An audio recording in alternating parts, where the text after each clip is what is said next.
Hi అండి, ఈరోజు మనం చుక్కకూర చట్నీ చేస్తున్నాం. దానికి కావాల్సిన పదార్థాలు: చుక్కకూర, ఉల్లిపాయలు, పచ్చిమిర్చి, టమాటోలు, పసుపు, ధనియాల పొడి, పల్లీల పొడి, ఆయిల్.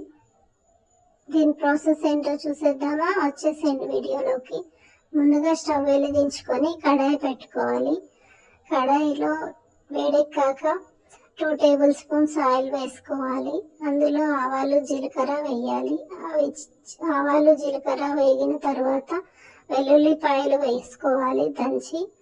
తర్వాత ఉల్లిపాయలు, పచ్చిమిరపకాయలు వేసి బాగా వేయించాలి. వీడియోలో చూపించిన విధంగా వేయించుకొని అందులో టమాటోలు వేసి బాగా వేయించాలి. అవి కూడా బాగా మగ్గిన తర్వాత చుక్కకూర వేసుకోవాలి.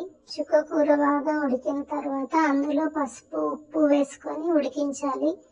ఆ బాగా ఉడికిన తర్వాత అందులో మనం ధనియాల పొడి, పల్లీల పొడి వేసి వేయించి మూత పెట్టి వాడ్చుకోవాలి.